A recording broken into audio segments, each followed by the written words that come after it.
So we've spent a lot of time talking about the idea that people make safety.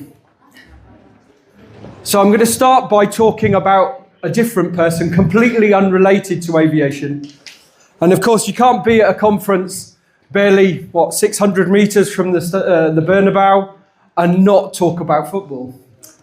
So I'm going to start by talking about Kylian Mbappe and try and make a very tenuous link between football and the importance of fatigue reporting.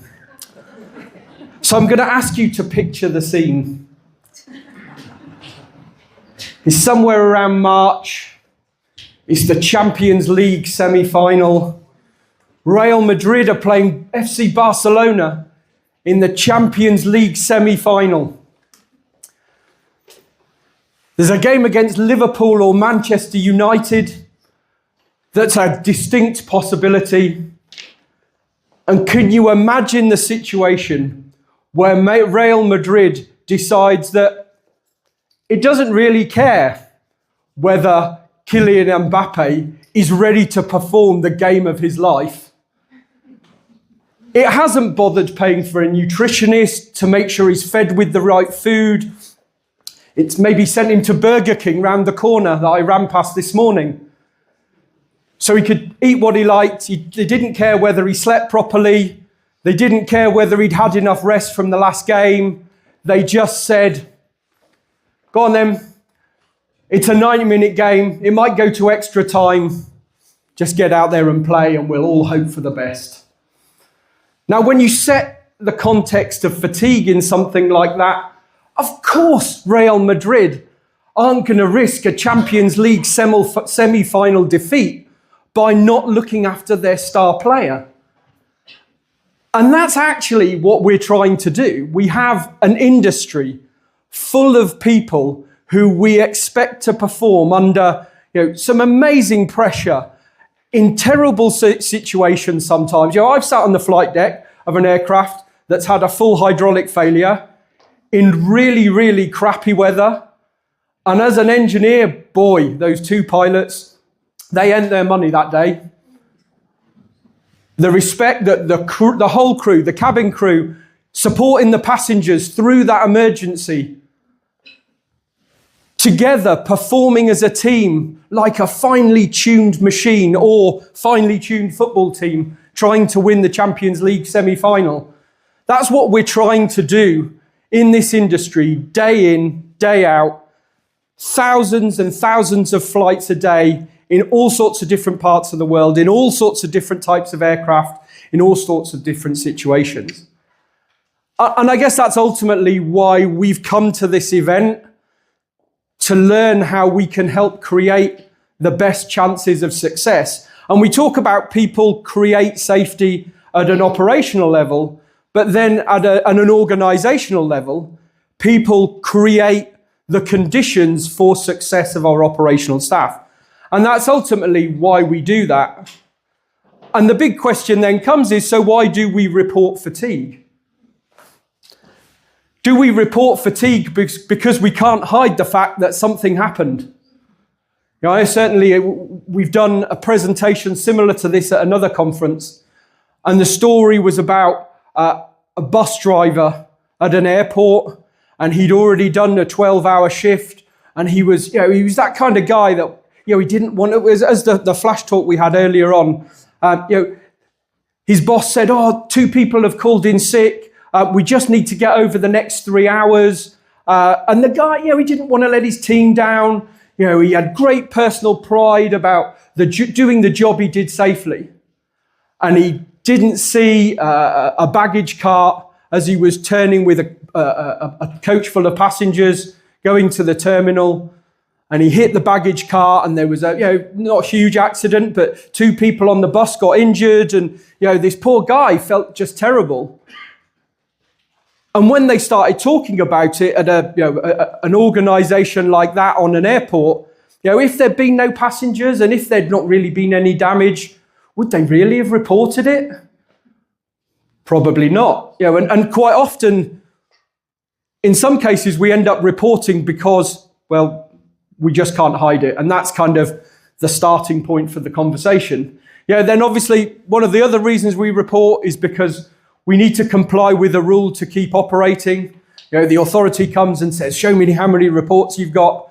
And if they say, how many reports have you got? And the answer's none. Well, that's going to be a very challenging conversation. So there's an element of complying. I was part of the team that set up and supported the implementation of Regulation 376 2014 on occurrence reporting. I was particularly disappointed we couldn't get a cool number. For those of you who remember, the old reporting directive was the answer to the meaning of life and everything from Hitchhiker's Guide to the Galaxy. But with the new regulation, when we had the list of reportable occurrences, it's all anybody could focus on initially. Is it on the list? Is it not on the list? I'm reporting for compliance rather than perhaps reporting for learning. And then another big reason why we need to report is because our bosses have to stand up and show KPIs in management meetings. And if our boss doesn't have some good KPIs, then, well, what are they going to do? So if we're not careful, we kind of get sucked into reporting for the wrong reasons. And then ultimately, hopefully, we get to a point where this is the ultimate goal, is that we're reporting because we're trying to establish a culture of learning that helps, whether it's an organization to manage its risks, or whether it's an authority trying to develop the best possible state safety program, or whether it's us at EASA trying to build the European Plan for Aviation Safety. And one of the conversations we have an awful lot is about the context of just culture and how that supports positive reporting and this positive learning environment. I know one of these safety geeks, unfortunately, who reads far too many books for his own good and, as most of you probably know, spends far too much time debating safety on LinkedIn with all sorts of different people. And it's always interesting to see, safety people, we love debating, is safety 1 better than safety 2? What about safety differently? Safety something else. There's got to be a new title. But at the heart of it is the trust that builds the system of how we collect information. I remember 20 years ago, when I first started doing occurrence reporting in a previous organization before EASA. And I made the mistake of, we were talking about the new reporting system we just brought in, and it was a fancy electronic database. People could go online for the first time and raise a safety report.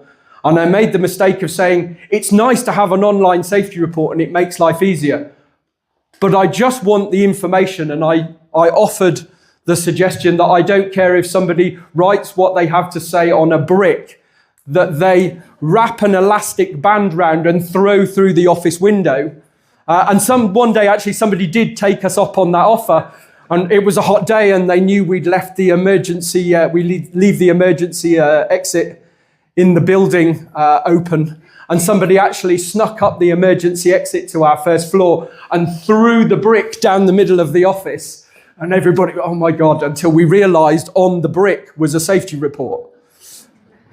But ultimately, that's the key thing. It doesn't necessarily matter whether always it's on a safety report. Of course, if it's at the level where it's an MOR or we want to capture that information, but sometimes having conversations in the crew room and understand what people are going through can equally add to that intelligence picture. And as I say, the key part of it is really about who, and quite often Regulation 376 focuses very interestingly on the relationship between staff and the organisation. And it really sets that up. And one of the interesting things we saw in some cases was lots of organisations really embraced just culture and started getting into it. Some still had some way to go. Perhaps some have still some way to go. But it was interesting. I know of one case particularly where an organisation embraced just culture. They got their staff, they were really proud. Look, we've learned all these new things. Comes back to the presentation, one of the presentations or discussions yesterday, where somebody said the number of fatigue reports they had, and there was this kind of visible shock. And in this situation, the organisation went to the authority and said, hey, this just culture is great. we've just learned all these new things. Look how many new reports we've gotten, how many new things our staff have told us. Look at these new risks we've learned about. Look at all these mitigations we're now putting in place to change things. And the first thing the authority did was gave them 6 findings.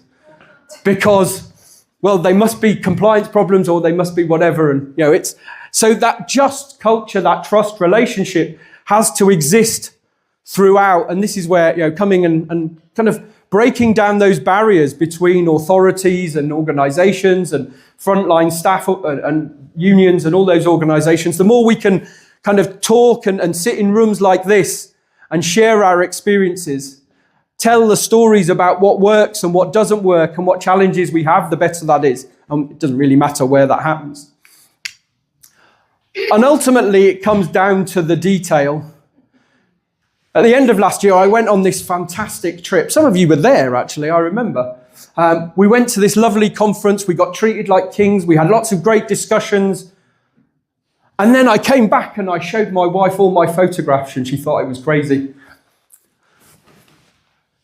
We wouldn't go anywhere, whether it's on a holiday or a business trip, and come back and proudly show people pictures that looked like that. We would all think we were crazy.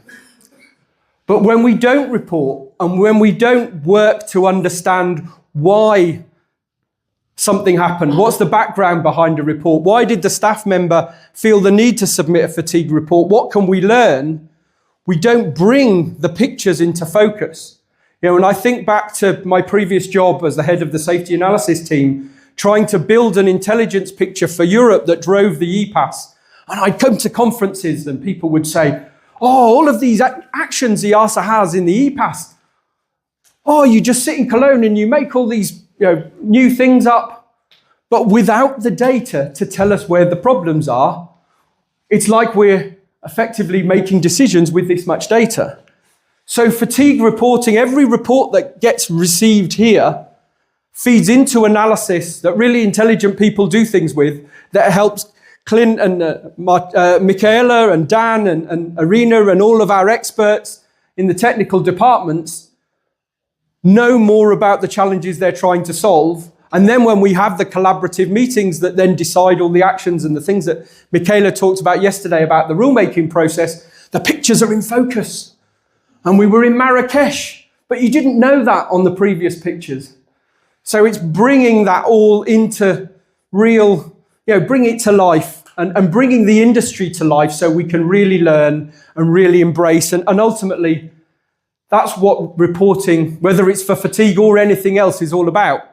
We want to get into a mindset of learning, create a positive culture that listens to staff, to the organizations. We talked about this shared responsibility. It is a two-way process. Reporting's the same.